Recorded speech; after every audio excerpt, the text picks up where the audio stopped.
Hello students, welcome to our channel. तो आज हम लोग क्लास 11th की chapter number 8 cell the unit of life का दो टॉपिक्स को कवर करने वाले हैं। वो फर्स्ट टॉपिक है what is a cell and second topic है सेल थ्योरी। सेल थ्योरी बहुत ही अच्छी टॉपिक है एंड आज हम इन दो टॉपिक्स को कवर करने वाले हैं। ये पूरा चैप्टर लगभग 8 से 10 टॉपिक्स में कवर हो जाएगा एंड देन आप लोगों को एक प्लेलिस्ट मिलेगी जो कि इस फुल चैप्टर्स की एक टॉपिक वाली मतलब सारे टॉपिक वाली प्लेलिस्ट आप लोगों को मिल जाएगी। इस वीडियो को पूरे अच्छे तरीके से देखिएगा ताकि आप लोगों को कोई भी प्रॉब्लम ना हो और आप लोगों को परेशानी ना हो। इसलिए मैंने पूरी एनसीईआरटी रीड कर रखी है एंड इम्पॉर्टेंट टॉपिक्स को हाईलाइट कर रखा है एंड अंडरलाइन कर रखा है। तो इस वीडियो में मैं बस उसी इम्पॉर्टेंट लाइंस को पढ़ूंगी जो कि आप लोगों के लिए इम्पॉर्टेंट है। चलिए वीडियो को स्टार्ट करते हैं। फर्स्ट में है all organism are composed of sales.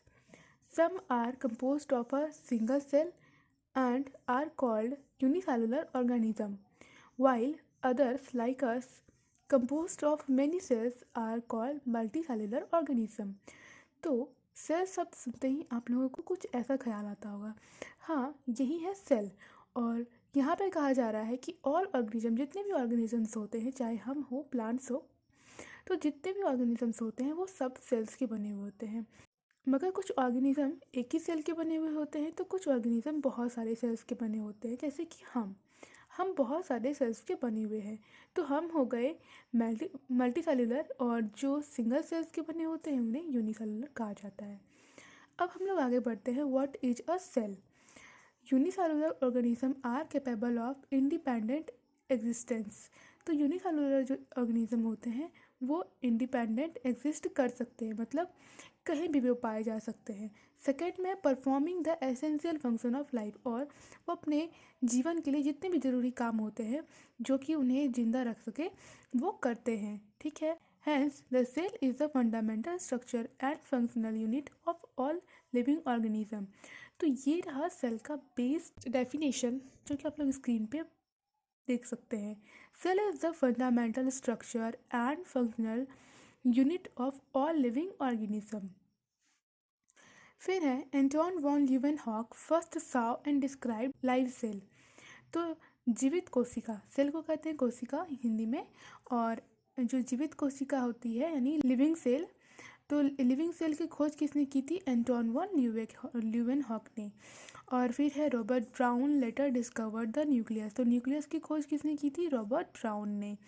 The invention of the microscope and its improvement leading to the electron microscope revealed all the structure detail of the cell।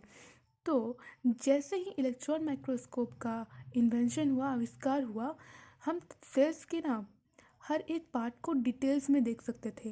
Like उसके हर एक structure को बिल्कुल बहुत ही साफ़ सुथरे तरीके से उसे हम देख सकते थे और उसके पार्ट को हम अलग अलग तरीके से पहचान सकते थे। अब आगे है cell theory. In 1838, Matthias Schleiden, I think मैंने इसकी प्रोनाउंसिएशन गलत कर दी हो तो मैं इसे एम स्लाइडेन कहूँगी। जर्मन बॉटनिस्ट थे वो। Examine a large number of plants and observe that all plants are compose of different kind of cells which form the tissue of plant. तो ये हम बहुत पहले से पढ़ते हुए आ रहे हैं, क्लास 8 से शायद आप पढ़ते हुए आ रहे होंगे कि सेल्स जो होते हैं, जो बहुत सारे सेल्स होते हैं वो मिल करके टिश्यू फॉर्म करते हैं। एंड बहुत सारे टिश्यू जो होते हैं वो मिल करके एक ऑर्गन फॉर्म करते हैं और फिर ऑर्गन जो है सब बहुत सारे ऑर्गन्स मिल करके ऑर्गन सिस्टम फॉर्म करते हैं। फिर बात आती है यहाँ पे कि जो एम स्लाइडेन थे वो एक जर्मन बोटानिस्ट थे। तो ये बात आप लोगों को याद रखना है कि वो जर्मन बोटानिस्ट का नाम क्या था? M Schleiden. और उन्होंने a large number of plants को एग्जामिन किया, मतलब उन्हें उनमें जांच की और उन्होंने ऑब्जर्व किया, उन्होंने देखा कि all plants are compose of different kind of cells. तो जितने भी प्लांट्स उन्होंने लिए थे वो सारे प्लांट्स जो है अलग अलग टाइप्स के सेल्स से कंपोज्ड है, मतलब अलग अलग टाइप के सेल्स से बने हुए हैं। विच form the tissue of plant, और जो सेल्स हैं वो आगे चल करके बहुत सारे सेल्स मिलके क्या कर रहे हैं? टिश्यू फॉर्म कर रहे हैं। ठीक है। अब उसी टाइम में क्या होता है? M Schleiden T Schwann. ठीक है। तो उसी टाइम पे क्या होता है कि टी श्वान आते हैं 1839 में, जो कि एक ब्रिटिश जूलॉजिस्ट थे, ठीक है। वो कौन थे? German botanist. और टी टी श्वान जो है वो क्या है?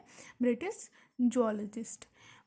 Studied different type of animal cell and reported that cell had a thin outer layer which is today known as plasma membrane। तो इन्होंने जब एग्जामिन किया एनिमल्स में, और इन्होंने क्या बताया कि जो cell had a thin outer layer, मतलब सेल में क्या होता है? थिन आउटर लेयर होता है, और जिससे हम लोग क्या कहते हैं? प्लाज्मा मेम्ब्रेन कहते हैं। He also concluded, based on his study on plant tissue, that the presence of cell wall is a unique character of plant। तो उन्होंने क्या कहा कि उन्होंने जो भी अपनी प्लांट की स्टडी की थी, प्लांट टिश्यू की स्टडी, उन्होंने उसमें कहा कि प्लांट में जो एक करेक्टर है सेल वॉल की, वो एक यूनिक करेक्टर है, यानी कि बहुत ही यूनिक करेक्टर है, और ये सिर्फ प्लांट में ही पाई जाती है। On the basis of this, और इसी बात पे, Schwann propose the hypothesis that the bodies of animal and plants are composed of cells and product of cells. तो इसी बात पे श्वान ने क्या कहा? उन्होंने एक सिद्धांत दिया, यानी हाइपोथेसिस दी, कि जो भी बॉडीज़ है of animals and plants are composed of cells and products of cells. तो जो भी प्लांट हैं या एनिमल्स हैं वो सेल्स के बने होते हैं, और प्रोडक्ट ऑफ सेल्स मतलब बहुत सारे सेल्स से बने हुए होते हैं, ठीक है। Schleiden and Schwann together formulated the cell theory. अब स्लाइडेन एंड सॉन जो है वो दोनों मिलकर के क्या करते हैं? सेल थ्योरी बना देते हैं। तो this cell theory however did not explain how new cell were form, मतलब इस सेल थ्योरी में ये नहीं बताया गया था कि सेल बनते कैसे हैं, मतलब कोई भी सेल जो बन रहा है वो सबसे पहले फॉर्म कैसे हो रहा है, वो सेल कैसे बन रहा है। तो फिर आते हैं रुडोल्फ विर्चो इन 1855। उन्होंने फर्स्ट टाइम में एक्सप्लेन किया था कि that the cell divided and new cells are form from pre existing cell. तो रुडोल्फ विर्चो ने हमें बताया कि जो सेल है, एक सेल जो है पहले से जो मौजूद वहाँ पे सेल है, वो क्या करता है? अपने आप को तोड़ देता है, और जब अपने आप को डिवाइड करता है तो उससे नए सेल्स बन जाते हैं, और उसे कहा जाता है ओमनी सेलुला ई सेलुला। He modified the hypothesis of Schleiden and Schwann to give the cell theory final shape. और इस चीज़ को उन्होंने मॉडिफाई किया, और फिर वहाँ पर जो सेल थ्योरी को उन्होंने फाइनल शेप दिया। और अभी जो सेल थ्योरी है वो ये दोनों हैं, जैसे यहाँ पे लिखा हुआ है, all living organism are composed of cell and product of cells. तो ये बात हमें स्वान ने बताई थी, ठीक है। टी स्वान ने बताया था हमें कि ऑल लिविंग ऑर्गेनिज्म जो होते हैं, जितने भी ऑर्गेनिज्म होते हैं, वो सेल्स से बने होते हैं एंड प्रोडक्ट्स ऑफ सेल्स से बने होते हैं। सेकेंड में है रुडोल्फ विर्चो ने बताया था कि all cells arise from pre existing sales.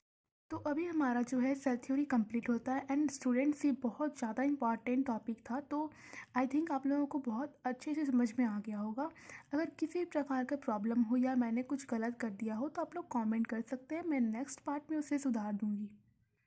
And अगर आप लोगों को ये वीडियो थोड़ी भी हेल्पफुल लगी हो तो एक लाइक कर दीजिएगा, एंड अगर हमारे चैनल में नए हैं तो सब्सक्राइब जरूर कर दीजिएगा। Thanks for watching, meet you in next part.